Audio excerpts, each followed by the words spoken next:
Taped from New Jersey, it's the SNL Nerds, the show where two comics from New Jersey nerd out over Saturday Night Live. I'm your co-host, John Trumbull. And I'm your co-host, Darren Patterson. And today we are continuing on with our summer blockbuster series. Summer blockbuster. Summer blockbuster.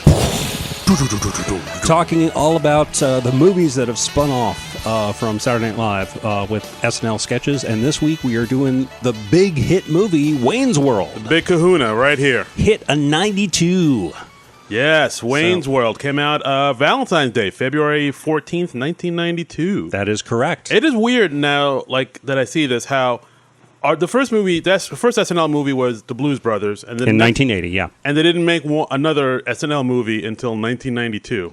Yeah, and that's... What up with that? That's surprising, especially considering that Blues Brothers was rather successful. Yeah. I think, maybe part of that was because Lorne Michaels was away from the show for 5 years. Huh. Yeah, that makes sense. So, and I don't think he was involved with the Blues Brothers movie either. Oh, okay. Yeah, that makes sense. So... And then, so he came back to the show in like 85 and then kind of took a couple years to get his groove back, get the good cast going. I guess so. But it is weird that like 92 was the next SNL movie. And considering if you look at all the other SNL movies, like they all came out in the 90s for the most part. Yeah. Once the 90s hit, there was just SNL movie after SNL movie after SNL movie. Well, when I was researching this movie, I was reminded, I rewatched like some of the trailers for the various movies, and I was reminded of something I'd forgotten. They actually formed a studio for like SNL Studios to produce the movies. Oh, that's right. Yeah, I remember that. So they set up the whole machinery in place, and I think that was largely due to the success of this movie. This movie was a huge hit. It had a budget of $20 million. Mm-hmm. USA grossed $121 million. Worldwide grossed $183 million. And that, my good friends, is a hit. That's a lot of money. That's a lot of cash. That's let me do the math on that. Oh, yeah, that is a lot of money. The calculator just says in words, a lot of money. Yep. That's science right there. Mm-hmm. Yeah. So I mean, where were you when this movie came out? 92 February. Do you remember? February of 92. I remember very well because I was actually spending a semester abroad. Whoa! Ooh, traveling. I was in England. England. Wow. What were you doing in England? I was in my sophomore year of college. I was spending it in Grantham, England. My college, University of Evansville, had a sister campus over in Grantham called Harlexton. Okay. And because this was still at a time when they staggered the releases between the U.S. and overseas more, right. I didn't see it. It wasn't out in England yet. Oh. So I didn't see it until I got back to the States, and I don't know if I ever saw it in the theaters. I probably didn't see it until it hit videotape. Oh, man. That must have been like a good year afterwards, something like that, because like, that's when videotapes, when a movie came out in video, wasn't until like a year or so. It could have been. It could have been. I remember that changed a bit with the first Batman movie, the Tim Burton, Michael Keaton one, because that one was out in June, and that was out on videotape by Christmas, and that was like a quick turnaround by then. So, yeah, Wayne's World might have been out a little faster by the end of the year. I think I saw it in 92. Okay. Maybe I saw it when it came to our campus. Ooh. Wow, fancy times. Maybe. What about you? So I saw it, I was, 92, February, I was 14. I was a month away from turning 15, and I feel like this movie was really geared towards my age group. Like, because like upon second viewing, I mean, it's still a good movie. I still like it, but it's definitely like geared more towards like, teenagers and preteens, like some of the humor. Yeah, I think 14 is a good age for it. I think it would really hit you or really speak to you at 14. Yeah, because like that's when like just saying the word "schwing" was enough to make you laugh. Like that was the height of comedy. Schwing doesn't still make you laugh? Not as much. It takes a little bit more time.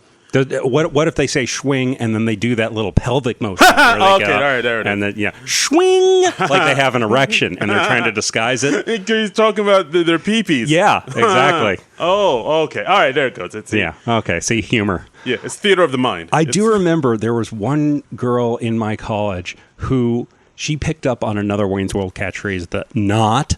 Yeah. And she would constantly say "not." Yeah, and that gets old really fast. This whole movie is full of just so many catchphrases. I mean, my God, yeah, but not. I remember people saying a lot in what was that? So junior high, high school. A lot of people were saying not, and it was just like, can you please not say that anymore? Can you not? Can you not? But yeah, Wayne's World, I mean, it really became a huge sketch. We've talked about it on the show before, where it was one of those sketches in what we call 10 to 1 land, where it was the last sketch of the night, and it debuted there. And this was, Wayne Campbell was a character that Mike Myers had done back in Canada. Right. He did it at Second City, and he'd been doing it since he was a kid, like about 11 or something. Wow. And so this was a character he brought to SNL with him. Mm-hmm. And then when he pitched it as a sketch, they brought in Dana Carvey as his sidekick, Garth. Because Carvey was the bigger star, so they were like, well, no one really knows who you are, Mike. So we're gonna pair you up with Dana. Yeah, and I think it was very early in Mike Myers' tenure, because they did the first sketch in February of '89. I was reading, and then 3 years later, there's a big movie about it. Yeah, that says a lot. Yeah, so the first time they did the sketch, it went well. They moved it up in the show. They did like 19 total Wayne's World sketches. Wow, I was reading. That's a lot. That's a lot. I mean, but it was very, very popular. Do you have a favorite of the Wayne's World sketches? Of the Wayne's World sketch, I mean, how could you not think of the Aerosmith Tom Hanks episode? Sibilance. I mean, that was pretty tight. And a lot of girls would rather hook up with the roadie than the band. Yeah, right. And that was a good one. And there was another one where I think it was John Goodman was on, and he was a cop, and they was talking about what's it called? Talking about drunk driving safety speech he was giving. I vaguely remember. And then Wayne and Garth were like reenacting it behind the couch. Oh yeah, okay. Oh, I'm not drunk, and they were doing right. I remember that being kind of cool. I don't know. There's just something about the energy of these sketches. It had like a very young, youthful energy that a lot of people gravitated. Yeah, I mean it's so low budget. It's very ramshackle. Because they're doing a cable access show. Yeah. So that they turn that into an asset. Yeah, and it's very It's it has a lot of charm to it, and it's a lot of, like I said, youth and energy to it, and people just loved that and gravitated towards it, and became one of the biggest deals in SNL history. And the dynamic between the characters of Wayne and Garth, it's very engaging. They're a good comic duo. Yeah, very much so. And this movie is interesting in that it takes the characters and of course expands their world. Yeah, we venture outside the basement. Yes. So let me give a little quick plot summary in case folks don't remember, if you haven't seen this movie in 27 years. Yeah, I don't see how you could not. So we have, let's see, I'm reading from the back of the DVD case right now. DVD case? Yes. Yes. When a sleazy TV exec, Rob Lowe, offers Wayne and Garth a fat contract to tape their late-night cable access show at his network, the two can't believe their good fortune. No way. But they soon discover that the road from basement to big time is a gnarly one, fraught with danger, temptation, and raging party... What is this word? Opportunities. Oh, okay. Sorry, it's very small type. Can Wayne win the affection of rock goddess Cassandra, Tia Carrere? Will Garth get dunked by his dream girl at the donut shop, Donna Dixon? Serious questions, dude, and there's only one way to find out. Watch Wayne's World. Yeah. I watched this on DVD. I got the DVD from my local library, and I got to say, the menu screen is one of the more clever menu screens I've seen. Have you seen this movie on DVD? No, I mean, I have it on DVD, but I have the double feature where it's Wayne's World and Wayne's World 2. Oh, which very economical. Which we'll be talking about later on. Oh, very nice, very nice. But yeah, it was just like a regular press play scene setup. Oh, okay. On this one, the menu screen, they made it look like a cable listing chart. Ooh, which was very cool. So you could do the movie, and then there was like another show that's marked special features, and some things that say off air. That's pretty neat. Yeah, and they had a couple random things. They had like one listing for the Brady Bunch. And you click on that, and it's just literally a scene from the Brady Bunch, which, of course, also owned by Paramount, who produced this movie. Oh, far out. That's one of the things I miss about like DVDs, especially like special feature DVDs and Criterion, like the menu, because you have all these kind of cool little things about it, and like the way they set up the menu is usually pretty creative. Mm-hmm. Yeah, like sometimes depending on the DVD they'll have like a hidden feature, like you got to click on Easter eggs. Easter egg, click on a certain thing, and it leads you into this whole nother. that cave of little unmarked extra. Yes. That was always fun. I always enjoyed those. I always dug those. So kudos to Wayne's World menu designer. Yes. On the DVD. We salute you. You did a nice job. Yes, absolutely. So, I don't know. I mean, as far as this movie goes, what were your thoughts when you, like, was it any different from when you first saw it than when you recently seen it? I haven't seen it in probably a good decade or more. That was a motorcycle that just went by, if you didn't hear that. Yeah, I wasn't making a getaway. Like, I'm out of here. I remember at the time thinking, this is a funny movie now, but it's going to be less funny over time because the humor was so topical. Oh, you had that insight. It's very much of its time. It's very 1992 or late 1991, I guess, when they were shooting it. Yeah. Because they make... there's some... The Grey Poupon. The Grey Poupon, or they reference the what was the pills that they did? Oh, Nuprin. Nuprin. Little Yellow Different. And I was like, I did not remember that commercial until Wayne referenced it. And there's a cute runner where he's like, oh no, we're never going to sell out. We're not going to do that. And then he has like a Pizza Hut. Yeah. And he holds up the pizza and smiles and looks at it. And they shoot it like a commercial. I thought very that was clever. I remember like watching that the first time and thought that was like the most genius, hilarious thing I ever seen in my life back then. Yeah. Like there's a scene, they were making a joke about the product placement. Yeah, exactly. They're like, basically, for those who don't know, there's a scene where Rob Lowe is talking to Wayne and Garth on the set of their show. And they're saying, well, we want you to interview Noah from Noah's Arcade, the guy who's sponsoring yours. Brian Doyle Murray, Bill's brother. And Wayne doesn't want to do it, and he says, product placement or no, I will never sell out. And like as he's doing that, he's eating a Pizza Hut pizza, right, and like mugging for the camera like in a commercial. And he has several of these things in a row. It ends with him like holding up a can of Pepsi and smiling. And then at one point they shoot to Garth. And Garth is like decked out head to toe in Reebok gear. Yeah. And it starts with his shoes and like pans up.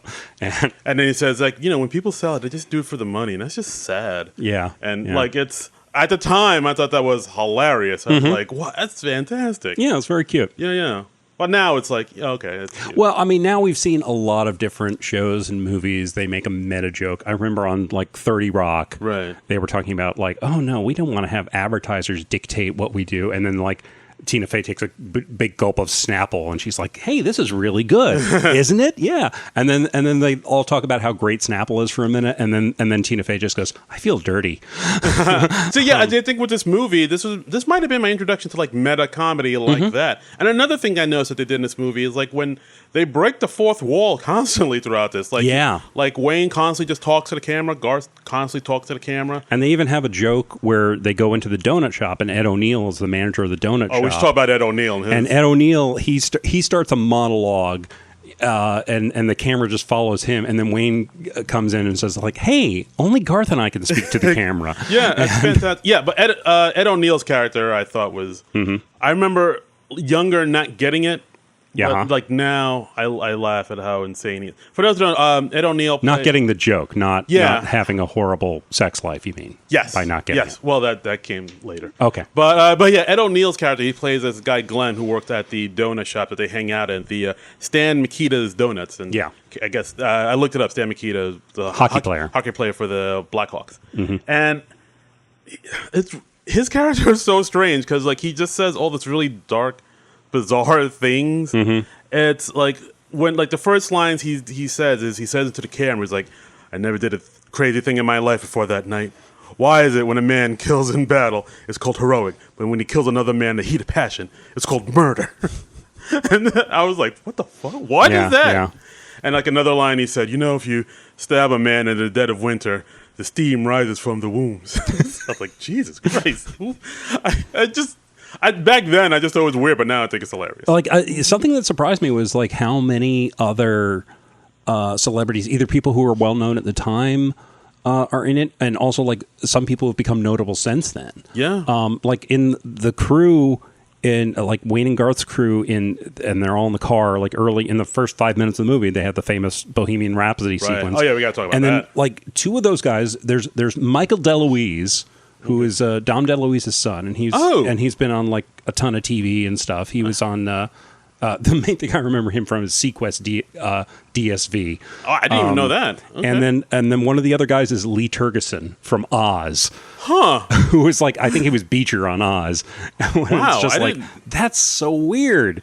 I totally didn't know that. And like in the opening of the movie, we open with Rob Lowe's character, the TV exec Benjamin Kane, right. and he's in bed with a woman, and the woman is Ione Skye from Say Anything. Yeah, my wife pointed that out too. It's like, is that the Ione Skye in bed? Yeah, I was like, is that Ione Skye? And I like looked up the movie on IMDb, and it was like, yeah, it was Ione Skye. Why the hell was she in this? I have no idea, because it's like a one scene part. Yeah, she's not in the rest of the movie. She's just in one scene.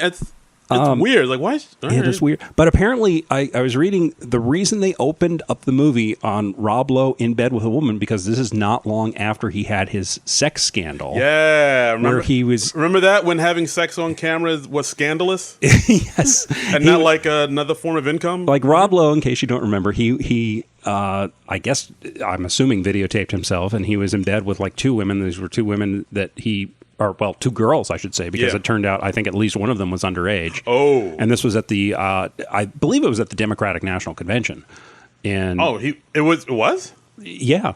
I didn't know that. Wow. Yeah. And like, so Rob Lowe. Democrats. Yeah, I mean, Rob Lowe, of course, this is early 90s Rob Lowe. And handsome man.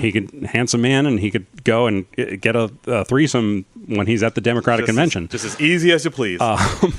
And then this came out, and this, of course, like, really damaged his career. And that's part of the reason why he's in the movie. Lorne Michaels said, like, we can probably get him cheap because of this. Whoa! I didn't even realize that.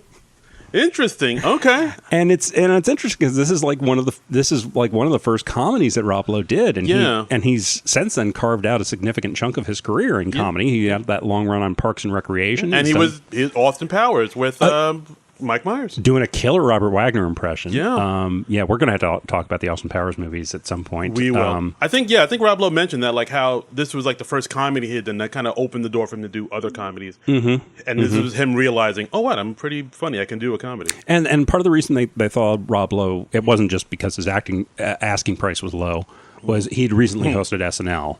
Oh, okay. And that was also after the scandal, because I remember he came out for the monologue, and like they had audience members being mock outraged at him. Like, I have a daughter. Yeah, I remember. And there was that sketch where he was on the church chat with the church lady. Oh yeah, so and then, the church lady paddled him, or something, for being naughty. Sure, yeah. I remember. As you do, as you do.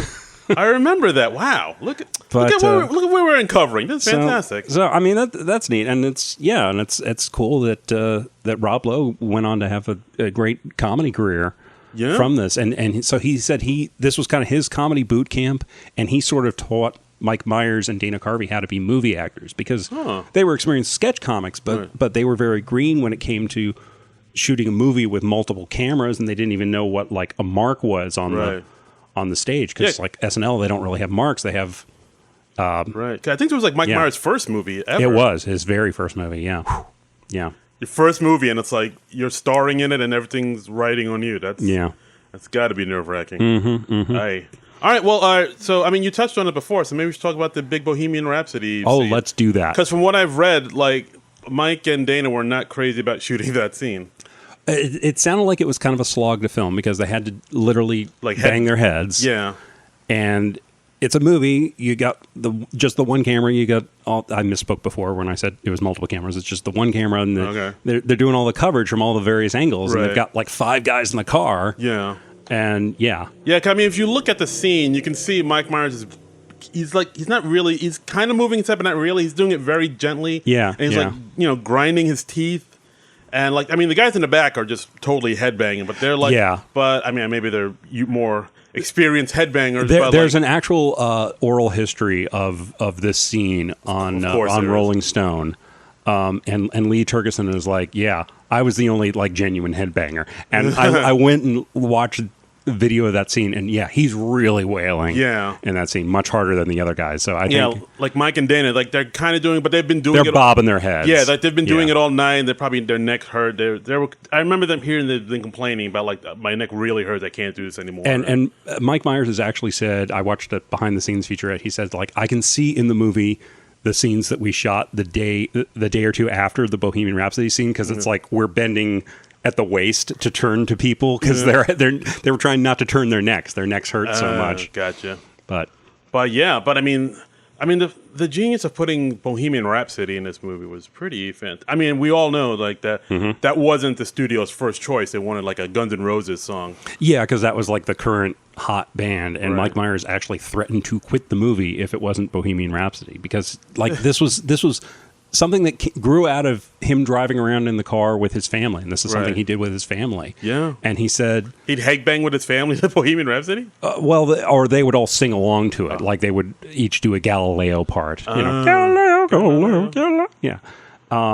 and he reasoned that if this was something that my family and I did, it's probably something that others did too. And actually, one of the actors, I think the guy who played Phil, the guy they pick up, right.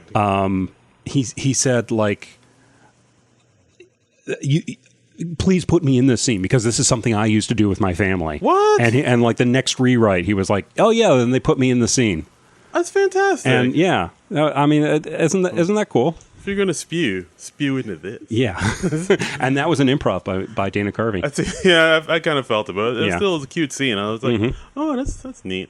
But like when I saw this at 14, that's honestly the first time I think I ever heard that song before. Like, I never. Yeah, I thought about like this movie after watching it, and like I kind of realized this movie introduced me, and probably a lot of other preteens and teenagers at the time.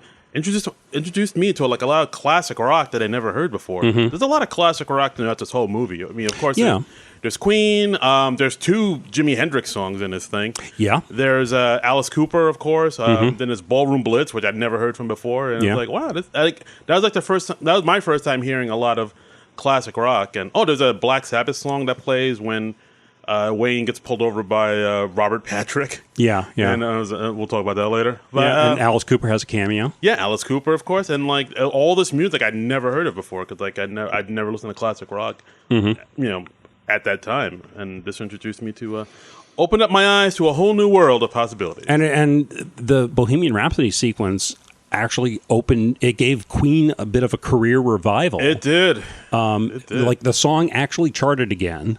That's fantastic. It went to number 9 the first time it was released, and it went to number 2 when it was released. Now, this was partly also because Freddie Mercury happened to die like 3 months before the release, so there was a lot of Queen in the press too, but this certainly helped. Yeah, very much so. Mike Myers supposedly sent the scene over to Queen, for their approval. And Freddie Mercury supposedly did see it shortly before he died. He was very ill at the time, of course, but he gave his blessing on it. Wow. And you like that. How about that? That's very fantastic. And then Mike Myers had that scene in the Bohemian Rhapsody movie. Yes. Where he played like a EMI exec that didn't really exist, but he was in the film saying, "Oh, no one's gonna like this song. They won't be able to bang their heads to it in cars," which was a wink and a nod. And then he turned to the camera and he says, "Do you get it, everyone? Do you get it? Did everybody get that? Because it's me, Mike Myers." And he takes off his makeup. And like Scooby-Doo style. Yeah. It's like, Mike Myers.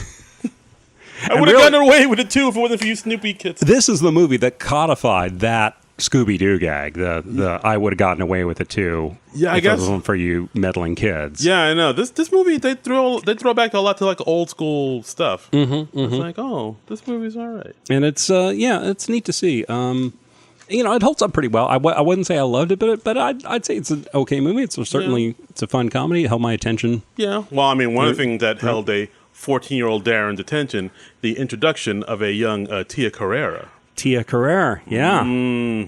Yeah. She's a babe. Dreamweaver. That part I like too. Like every time you hit her, you hear Dreamweaver. Yeah, she's got the little sparkly filter running around her. And you just hear the song Dreamweaver. That was very cute. Yeah, she's very attractive. She's very hot in the movie. There was a lot more Tia Carrere musical numbers in this than I remembered. Yeah, there was a good chunk. I think you could tell they were really trying to, I guess, make her a thing or try to like springboard her to like the next thing. I mean, I knew she had a music career. She actually has a song, like a ballad that plays at the end of Batman: The Mask of the Phantasm. It plays over the closing credits. Oh, and it's like sort of a torch song thing. I didn't know that. So that's probably the Tia Carrere song I've heard the most, just because I watched that movie the most. But here you hear her singing a lot of classic rock song. She sings Sweet's Ballroom Blitz towards the end. Ballroom Blitz, Fire. Maybe those are the only two. Oh, yeah. Let Me Stand Next to Your Fire. That's right. Let me stand next to your fire. That's a great song. That's a fantastic song. My God. Underrated Hendrix song, I'd say. Yeah, definitely. I hear it on, you hear it on the radio from time to time, but you don't hear as much as like All Along the Watchtower and, right. Foxy Lady and stuff. Yeah, yeah. But we need to hear more Fire. We do need to hear more Fire. Yeah. Absolutely. Yeah. If you take one thing away from this podcast, let that be it. Yes. we want to hear Jimi Hendrix's Fire on the radio more often. We know you're listening Q104.3 Classic right. Rock, so yes, just do as we say. Please and thank you. But I mean, another thing I liked about this movie, one thing I really dug about how they kind of gave Garth a little bit more to because Dana Carvey is his Garth. He plays more. I mean, he gets more screen time in this movie than Wayne. Oh, maybe as much time as Wayne. I'd say it's a pretty equal partnership between them. I would say the Garth character I really dug. Yeah, I think my favorite moments are the Garth moments. He kind of steals the movie a little bit. Yeah, I think so. He's so soft spoken, and he just and I was reading Dana Carvey. He based the character on his brother Brad. Yes, who's sort of apparently a technical genius. You could ask him to fix something, and he'd be like, "Yeah, I fixed the washer dryer. it's working now." Yeah, because I like that. Because if you watch Wayne's World from the sketches, you don't get a sense of who Garth is really. Because he doesn't really have a personality. So his one direction, Mike Myers was just like Garth worships Wayne, and that was it. And then Dana Carvey developed the character from there. Okay, so you worship me, go, and go.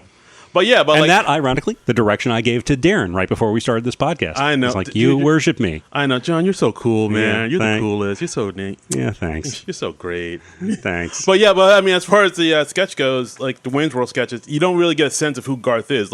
Wayne comes in fully formed just because, Mike's been doing him for so long. But Garth is kind of whatever. But in the movie, like you said, he's more fully formed. He's like a very soft-spoken, meek, shy guy.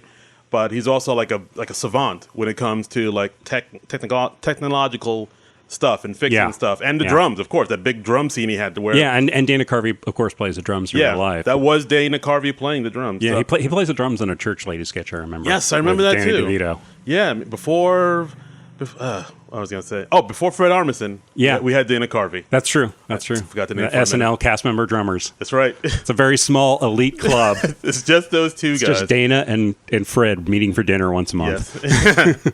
Absolutely. But so the fact that they fleshed out Garth's character a little bit more. And there's one thing I kind of noticed. I don't know. I mean, I don't know if he meant to play it this way, but whenever Garth is talking to somebody else, he's very kind of shy and awkward, and he looks like he just wants to hide. Except for when he's talking to Wayne. When he talks to Wayne, he's way more comfortable and way more relaxed. That's a good observation. And he speaks up more. He speaks his mind more. Yeah, I was like, oh, that's interesting. Maybe that speaks to their friendship. I'm sure that was totally intentional. Yeah. He's more relaxed around Wayne. I also read Dana Carvey. He chose to give Garth an overbite, so he would bring his upper jaw forward when he was playing, which was a fine thing to do for a 5-minute sketch on live TV. Yeah. But he was doing it long hours on the movie, so his jaw was hurting at the end of the day. Guys, when you make acting choices like that, just think of comfortability first. Yeah. Because whatever you do, you're gonna have to be doing that. You have to live with it. You got to live with that, and that's you don't want to hurt your jaw out. Yikes. And. But I mean, so many of the Garth lines I really liked. I love it when there's a scene where it's Wayne and Garth are just sitting on the hood of the car, and they're at the airport. They're waiting for the plane to come over. Do people do that? I never even thought to do that. I'm sure that somebody has done that at some point in the history of, especially in a small town when there's not a lot to do. Aurora. But Garth just he whistles the Star Trek theme, and then he just goes, "Someday I'd like to go where no man has gone before. But I'll probably just stay in Aurora." But it's just. But I don't know. I kind of like scenes like that. It's a very sweet scene, just between two friends, and just them talking about, do you ever find Bugs Bunny attractive when she puts on clothes and be a girl bunny? And Wayne was like, no. And I saw something really interesting about that scene of them on the hood of the car. That was like the very last scene that they shot for the movie. And the schedule in this movie was so tight. They had like 32 days they were shooting with the actors, and then like 2 days of location shoots elsewhere. But the schedule was so tight that when they finished shooting that scene, the actors got on a plane. They were like still in makeup, and they got on a plane to go back to SNL to like start writing for the new season because they had to be there by Labor Day. So damn. Yeah. And but that last that's scene, a wrap. That last scene was like pretty much improvised. Right. It was just because I guess there weren't any big plot points they had to cover or anything. It's like, it's the last day, just shoot whatever. So it was Mike Myers and Dana Carvey just riffing, and the Bugs Bunny thing was just a riff of Dana Carvey's, but Wayne going no and then laughing. That was Mike Myers genuinely cracking up at something else that had been said. But it was such a great, genuine reaction that the director, Penelope Spheris, she just edited it in. Okay. Which is a tough sentence to say. She pressed the edit button and it went in there, and she used it because it was just such a cool, genuine reaction. So yeah, it was like when I remember watching it in the theater, like when that part where he laughs, like even back then I was like, that's a real laugh. That's not, he's not putting on airs. That's like. That's from the heart. Yeah, and she was like, "Oh, this is much better than a fake laugh." So she put it in. Yeah, that's one of the funniest parts in the movie where it's like, "Oh, me neither." I was just asking. Yeah. And we should talk about the director, Penelope Spheris. We haven't mentioned her yet. She was the choice to direct this movie. She'd actually directed or produced some of when Albert Brooks did his film segments on SNL. I was going to mention that. I thought, I beat you to it, Darren. Oh, that's like, it's like, John's not going to know this, and here we are. Yeah. But yeah, he produced Albert Brooks's stuff. Yeah, she did. She did. What? You said he. I apologize. Yeah. I'm the problem, cis male. Yeah.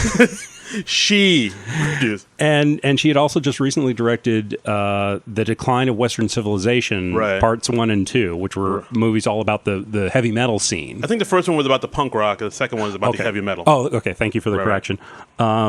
And since they decided that Wayne and Garth were basically headbangers, and she knew all about that scene, they thought she would be good. And also because she had the experience in documentary filmmaking, she knew how to shoot cheap and fast, which they really needed to do because they didn't have time to do a whole lot of takes in this movie because the schedule was so tight. It was. But I mean, I also read that like Mike Myers, like according to Penelope, Mike Myers is a little bit difficult to work with on this. Yeah, they clashed. Yeah, they clashed a bit. Like apparently, she remembers one instance where Mike was upset because at the snack table they didn't have margarine for his bagel; they only had butter. Sure, and that was enough to cause him to get enraged, flip the table over, and storm off to his trailer. He literally flipped a table. That's what she said. I mean, I know it's a high stress situation when you're like carrying a movie and it's your first movie and all that. But wow, that's a bit. Nuts.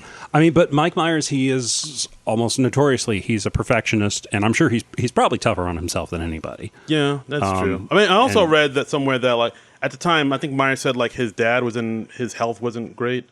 So I thought it was Dana Carvey. It might have been saying that. Yeah, I think Dana Carvey's father was ill. Oh, maybe it wasn't Mike's. Maybe both their fathers were ill. I know. So maybe I thought. I don't know where I read that now. But. If it is Mike's father, like I thought maybe because like they had that on him too, so maybe that's why he was just flipping out over butter. Extenuating circumstances. Yes, absolutely. Let's say, but they apparently Penelope Spheris, she was sort of caught in the middle of a lot of these things because like. She would shoot a scene her way. She would shoot a scene Lorne Michaels' way. She would shoot a scene Mike Myers' way. And then Bonnie and Terry Turner, who were like two of the writers on the movie, she'd shoot a scene their way. And then they'd figure out like, what the best one was in the editing room. And apparently Mike Myers did not agree with all of her choices in the movie. And he was initially unhappy with the final cut.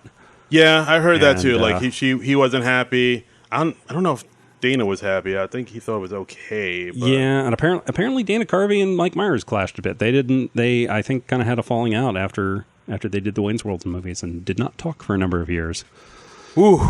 But and of course, apparently Mike Myers was so not crazy about the final cut of Wayne's World that she get word has it that she got Penelope Spheris blocked from doing the sequel Wayne's World 2. Yeah. And yeah, which is a shame. It's a shame, but I mean, Penelope. She went on to do a bunch of other movies. She did The Little Rascals. She directed the Beverly Hillbillies movie. She directed one of the David Spade, Chris Farley movies. Black Sheep. Black Sheep. And I think the last movie she did was Senseless with David Spade and Marlon Wayans. And I think she had issues. Well, she was working with the Weinsteins there, and she had issues. And I think so. That must have just gone beautifully, smoothly, no problems there. Smooth as eggs. Yep, no problems there. But after working with Harvey Weinstein, that's as close to a paradise as you get in Hollywood, right? Oh my God! Am I right? Oh, everyone, you're on easy street. Oh boy, this got awkward. But yeah, she. I think after that, she kind of wanted to step away from Hollywood. She was not, Hollywood kind of. She felt like after she did Wayne's World, and after this Wayne's World movie made a ton of money, she would get more opportunities. But it didn't. She felt like she wouldn't get the opportunity she was, and most likely because she's a woman director, probably. Yeah, no, and I'm sure that's the case. I mean, because I think still in Hollywood, women directors don't get as many opportunities. It's changing a bit now. Yeah, a little bit. But they certainly don't get as many turns at bat as a male director does. It's like if a female director screws up, that's it. Yeah. Oh, here's a quote from her. So somebody asked her in an interview saying, "You directed a bunch of studio fodder, including The Little Rascals and Senseless. What steered you in this direction?" And she's quoted as saying, "When someone offers you $2.5 million to direct a film, you just fucking take it. I took the money and made a bunch of movies: The Little Rascals, The Beverly Hillbillies, Black Sheep, and Senseless. After I did Wayne's World, I tried like hell to direct movies I had written and books that I wanted to adapt for film. I tried so hard to do something besides television remakes, but I couldn't get anything going.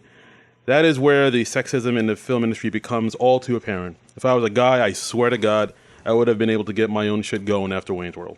And she also said about Mike Myers, "I hated that bastard for years, but when I saw Austin Powers, I went, I forgive you, Mike. You can be moody, you can be a jerk, you can be things that others of us can't be because you are profoundly talented, and I forgive you." Yeah.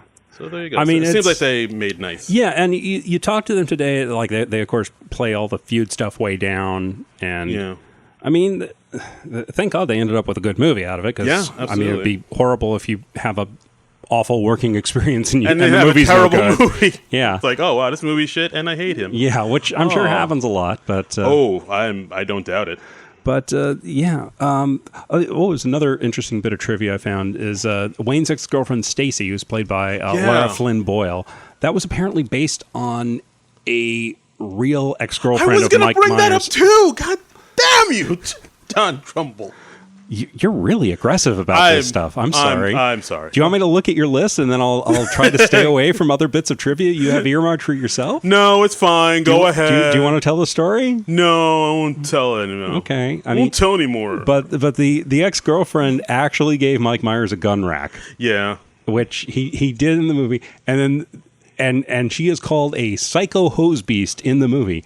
And Mike Myers' real-life ex actually saw the movie with her new steady boyfriend. Yeah. Was mortified to learn that the gun rack anecdote had been written into the film, but was also shocked to see that the main characters referred to her as a psycho hose beast. Yeah. Sometime later, Myers telephoned his former girl, attempting to apologize for including a very distracting version of her, or detracting version of her in the movie. Ooh. So, that happened. Yeah. That's a little awkward. I mean, you're right what you know, but that can get awkward if it's involving real people. It is. Yeah, you got to switch it up so people don't get offended by stuff like that, folks. But I mean, come on, if an ex-girlfriend had given me a gun rack and I was writing a movie, I'd probably put that in the movie. Yeah, I mean, she said she did it as like a joke or something like that. Yeah, and he didn't take it as a joke. He didn't get the joke. It's like, it's like, what am I going to do with a gun rack? Yeah. God, this movie's so quotable. There's like so many quotes. Like I remember after I watched it, I remember just saying, get the net and stuff like that afterwards. It's a very quotable movie, this thing. Mm-hmm. Mm-hmm. Dick Sargent, Dick York. Sergeant York. Oh, that's weird. I love that. I love that. This is like a little thing they did. Just like, I wonder if that was improvised. I enjoy that because that's just such a throwaway thing. But we're looking down at Wayne's basement. Oh, I just saw on the IMDb it was Mike Myers' father who was ill. So you were right on that. He says, I remember finishing the film, then I remember my dad dying, he said in an interview in 2013. Yipes. So, Oh boy, yeah. So you can tell he was under a lot of. I mean, that's not excusing his behavior, but yeah, it's understanding it a little. Yeah, bit. yeah. I mean, it's putting it in context. Like your first movie, your dad's ill, and like literally all eyes are on you to make this. To make sure this thing takes off. A lot of pressure, a lot of stuff going on. One cameo I really loved in the movie was Alice Cooper's. Yeah, that came out of nowhere. That was great. Apparently, it was originally supposed to be Aerosmith. Because they'd been on the sketch on SNL, right? And they did even sort of similar kind of gag with Alice Cooper, where they ask him a question, and then Alice Cooper he goes on this very intellectual. Yeah, it's called Millie Walk Hay. Yeah, it's from the Indian Algonquin for the good land, and they're the only city in the United States who've elected 3 socialist mayors. Then his band member says, "Hey, isn't the blah blah blah blah blah?" Yeah, it's like, yes, Stan, it is. Yeah, and apparently he got like Alice Cooper gets to the set. He was just expecting to like sing his song and maybe have a line or two, but they give him this long monologue, and he has like 20 minutes to memorize the whole damn thing. Oh, but. He did great. Alice Cooper was great, and that happened because of Penelope Spheeris' connections with him through doing the Decline of Western Civilization movie. I don't know why Aerosmith turned it down though. Oh, maybe scheduling or something. I don't know. I couldn't find that information, but I mean, because Aerosmith was really funny on the show. Yeah, absolutely. And it was the same sort of gag in the movie. I'm assuming they just kind of redistributed the dialogue. Absolutely. But. But hey, Alice stepped up to the plate. Still works. Did a great job. It still works. I still dig it. What else was I say? Oh, and I'm just looking through my notes here.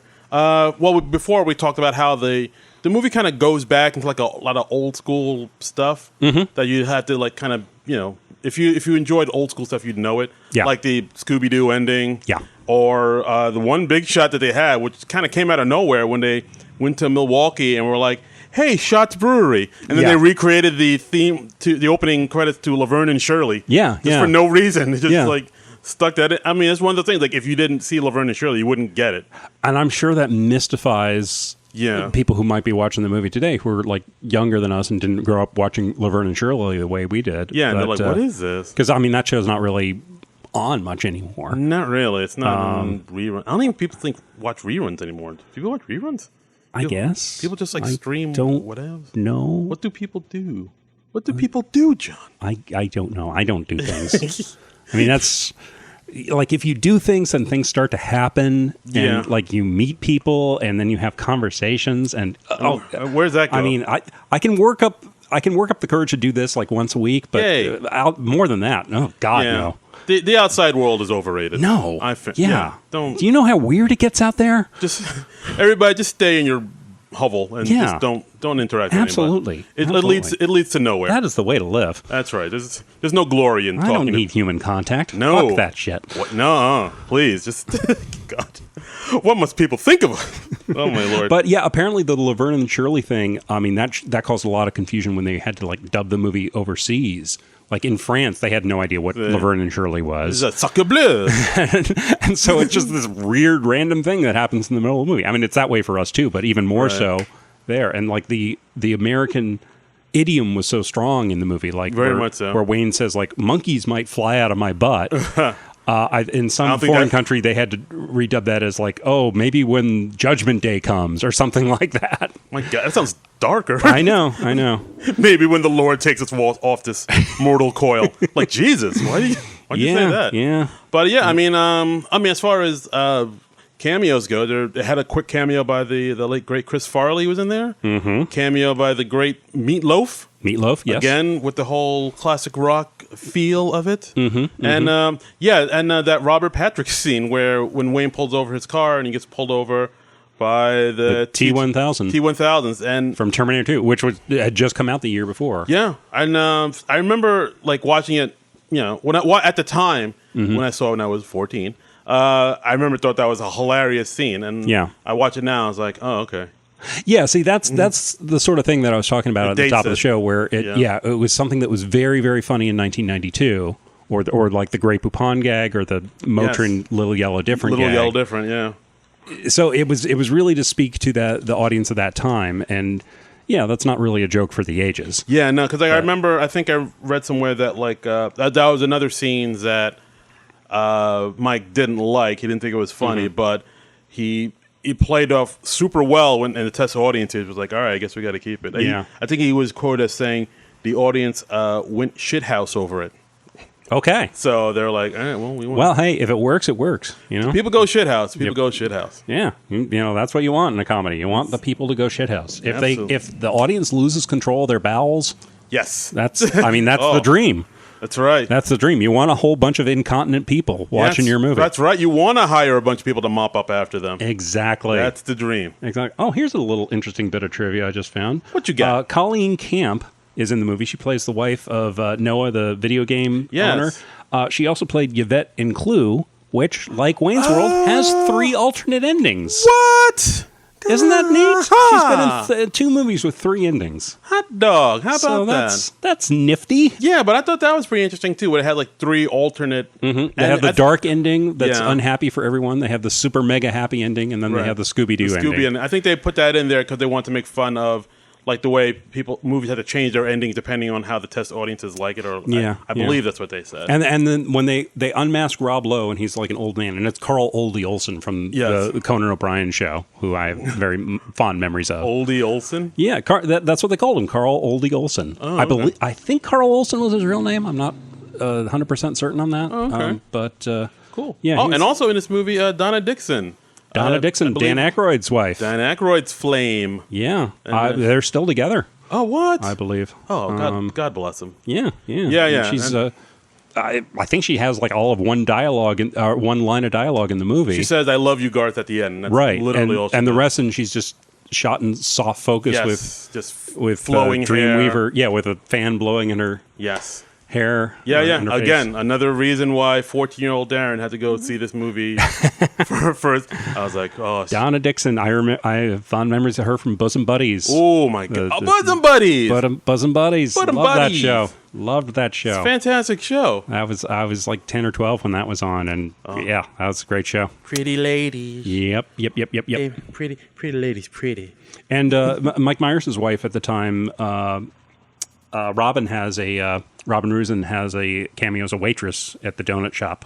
Okay. So she was married to Mike Myers from 1993 to 2006. Oh, right. So I guess they weren't married quite yet. They were just dating. Oh, they were just in. Oh, so it was like, can you put my girlfriend in this movie? Yeah. All right. So, that's nice. Far out. As far as I know, I don't believe any of Dana Carvey's spouses showed up in the movie. So what the hell, Dana? Yeah. I mean, we know you modeled Garth after your brother and all that, but come on, get your wife in a movie. Get your lady love. What the hell are you doing? Get your lady love some love in there. Come and get your love. All right. Well, so what about you? So as far as the movie goes, what were some of your favorite parts of this film? I mean, did anything hold up, or was it all just like, I think it. Did you like it the first time you saw it? You did, right? I thought it was okay at best. I mean, and I still think it's okay. There's some bits that tickle me more than others. Okay. I would say. Well, what tickled you? Well, I've mentioned a lot of them. A lot of the Garth lines, the Star Trek line, the Sergeant York line. I mean, I'm not so as enamored of the catchphrase stuff. I enjoy like the little improv moments and things like that. All right, John's Mr. Intellectual Comedy here. I'm way above it all. Yeah. I'm way up here. I can barely see you down there. Like, should I shout so you can hear me? Oh, you plebeian. Way down there. Oh, I mean, what about you? How does it hold up for you? I mean, I guess in the same way you do. Like, I enjoy it. I mean, there's all the nostalgia for me with this one. When I first saw it, I thought it was hilarious. Right. But mainly because of, the 14 thing. Yeah, 14 catchphrases like swing. Yeah. And, and Tia Carrera and Donna Dixon. Is it Carrera or Carrera? Carrera? Carrera. Michael Che. Che. Stuff like that made me laugh. And, of course, the scene where Wayne is interviewing Noah from Noah's Arcade. Uh-huh. Get it? Noah's Arcade. Oh, yeah. Get it? And like, he has the index cards, and written on them is things like Sphincter Boy. Yes. And he blows goats. I have proof. Yes. And this man has no penis. Right. Like, that was literally the funniest thing I'd ever seen in my life at the time. Literally the funniest thing you've ever seen. Yes. At that time, Literally. that was the height of comedy for young Darren Patterson. I think 14 is like probably the perfect age to watch this movie. Yeah. Like I watch it now, I was like, oh, that's all right. That's clever. That's yeah. I mean, we're two dudes in our 40s now. I wouldn't expect it to speak to us the same way. We're more mature, yes, if you will. Oh, yes, yeah. We're more like the old guy in the who is asked for the Grey Poupon in the limo. Yeah, exactly. That's our demographic now. Yes, when we watch comedies now, we wear smoking jackets and have a pipe, and we go. I have a cigarette holder. Oh, oh wow! And a monocle. I have a monocle. John also has a pencil-thin mustache. That's true. Much like John Waters. That's true. And he goes ho ho ho. That's, yes. And I have my manservant Jeeves come over and bring me a cocktail while I watch these movies for this podcast. I have a snifter of cognac. Yes. Whilst I watch comedy. Bring my brandy. Oh. Yes. Oh, this airplane is quite hilarious. Yes. Oh, yes, I see. The boy is reading Nun's Life. Yes. That's very droll. Very droll.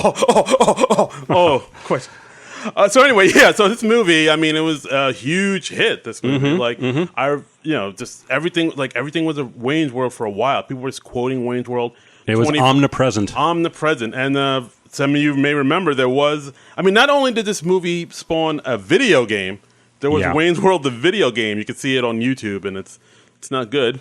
Yeah. But there was also, I don't know if you remember this, Wayne's World, the roller coaster. Do you remember that? I read a little bit of trivia on this. Why don't you tell us a little bit about this? It was a roller coaster called the Hurler. Sure. And it debuted in Carowinds in South Carolina and Kings Dominion in Virginia for like a year or two before it left in like 94. Now didn't these parks weren't they owned by Paramount or something like that? I believe so. I mean, Kings Dominion I've been to when I was a kid, and I remember it being like kind of Paramount themed. If I'm not mistaken, I think it was like a Yogi Bear land in there. So when they probably own Paramount too. So, okay. But so like whatever Paramount, I guess Kings Dominion was like, oh, we gotta have a ride because our Paramount overlords say we gotta.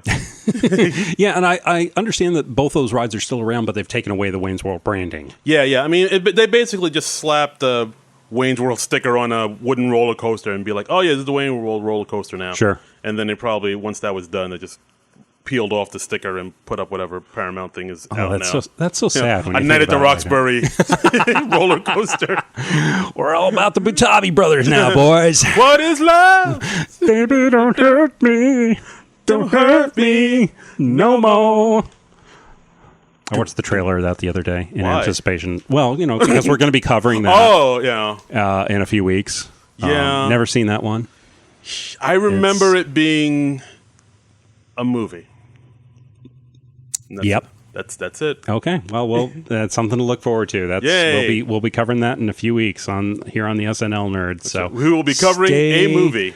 Tuned for that. So is that it on Wayne's World? Are we done? You've closed your notebook of notes. Yeah. I mean, that's all the notes I had. I was just like, I mean, Wayne's World, classic movie.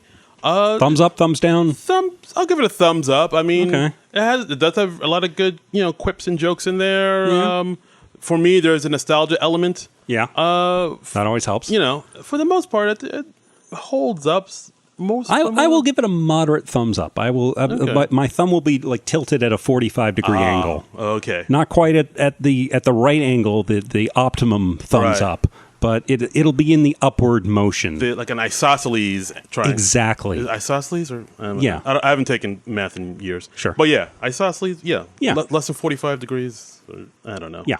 I don't know school much. Me use words good. Don't know much about history.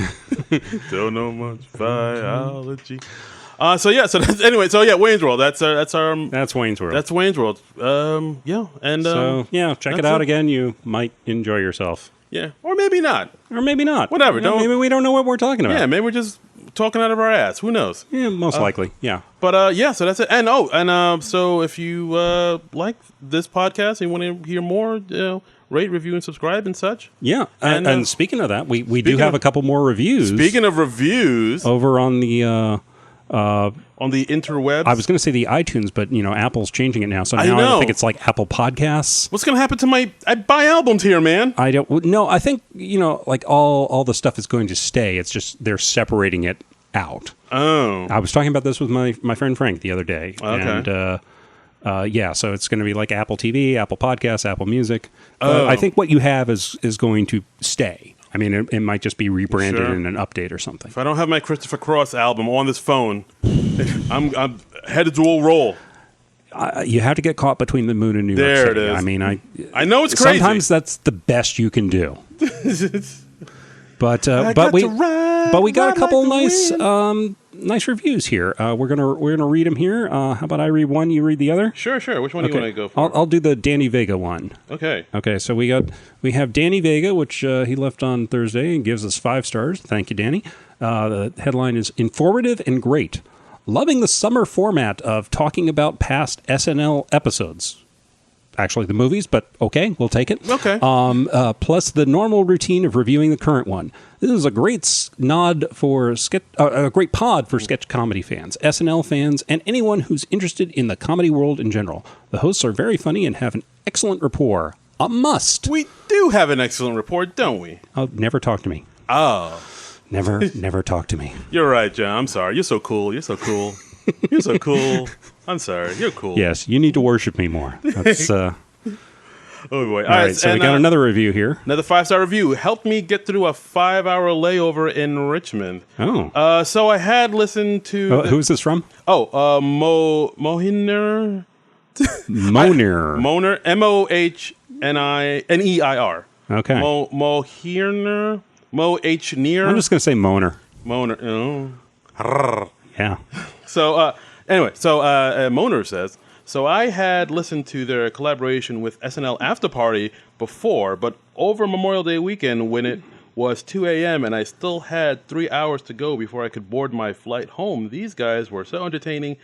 There's no periods here. I board my flight home. These guys were so entertaining. They made the last hours before boarding my flight breeze through. I now have 2 SNL podcasts to listen to. Despite their structure being looser than After Party, I enjoyed it because their perspective is different, and I pick up on new things from their podcast as well. P.S. The riff on Batman villains during the Emma Thompson Jonas Brothers episode is hilarious. I have absolutely no memory of us doing a riff on Batman villains. You don't remember that at all? I don't think I do. I think I'd have to listen back to that episode. No memory. No. All right. No, I mean, I do not doubt that this happened because if there is one truism in my life, it's that I can talk about Batman at a moment's notice. He can. If we sat down to record this and you were just like, John, it's no longer an SNL podcast, it's now a Batman podcast, I would be fine. Wow. I mean, I'd have to do some background work on that, but that's okay. I could take up the slack. Okay. John, your thoughts on Batman Forever? It is not good. It is Excellent. not.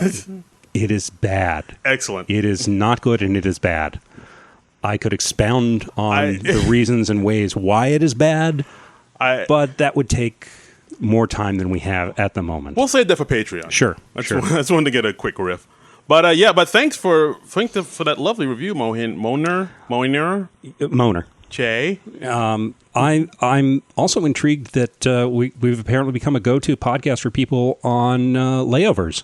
I'm fine with that. That's cool. Maybe that should be a slogan or something. That's right. Yeah, let's listen to us on a layover. Yeah, when you're in the middle, when you're in Dallas or Richmond or wherever. 3 hours, 5 hours, whatever. Yeah, we've got a decent back catalog now. So. Yeah, so when you're in Sheboygan or whatever, and you're just waiting for your plane. Sheboygan. It's just a funny word. Just Sheboygan. Sheboygan. So just listen to us while you're in wherever you're in, and let us entertain you. Yeah, fine listeners. So next week we are going to continue on with the SNL movies, and next week we are going to cover 1993's Coneheads. Coneheads. Have you ever seen this before? I saw it once.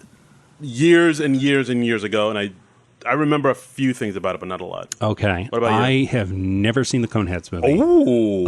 I remember the trailers. I remember that they had a tie-in with Subway. Yes, I remember restaurants. that. Yes. They had a big thing, and Sandwich. And the daughter eats a sub in a foot-long sub in She in a unhinges couple her jaw bites. and eats a sandwich Yeah, gulp. and then Chris Farley's like, my mother's the only other woman I knew who could take a sandwich like that because, fat people. Fatty go boom. So this will be interesting to see. I've never seen this before. It's going to be new. So you were never intrigued to see it until now? No. Okay. No, we are now getting into the uncharted territory of the SNL movies for me. I have not seen... You haven't seen any of the movies we're going to watch coming up? I don't think I've seen any of the remaining movies all the way through. Wow. So this is gonna be interesting. This is either going to be one of the best things we ever decided or one of the worst things we ever decided. It'll either give you life or destroy you as a man. Yeah. So you can watch my gradual unraveling throughout the rest of the summer. That's a great name for an album, Gradual Unraveling. Yeah. I like it. Guys, if you want that, take it. This will be a nice document of my... descent into madness. Exactly. It'll be like Colonel Kurtz in Apocalypse Now. I'll be scratching things into the walls of the studio by the end of this. So next week, so please tune in next week, whereas we cover the Coneheads. Yeah. And in the meantime, you can track the show on Twitter at SNL Nerd Show. Right. And Darren, you have a Twitter account, don't you? Sure do. You can follow me on Twitter and Instagram at Darren Credible, DARIN Credible. And you can follow me on Twitter at Trumbull Comic. Right. And anything else we got to plug? No, I think that's it. All right, then please check us out on Non-Productive.com. Donate to our Patreon. Please leave nice reviews like those people just did who are on their layovers. And leave us a 5-star review if you are so inclined. Yes. Because that helps out the show. Yes. We appreciate that, and we'll read it on air. We'll give you a little shout-out, and we'll mispronounce your name. Yes, terribly. Yeah, so I think that's about it. All right. Party on, John. Party on, Darren. Woo! This has been a non-productive media presentation. Executive producer Frank Hablawi. This program and many others like it on the Non-Productive Network is distributed under a Creative Commons Attribution Non-Commercial No Derivatives license. Please share it, but ask before trying to change it or sell it. For more information, visit non-productive.com.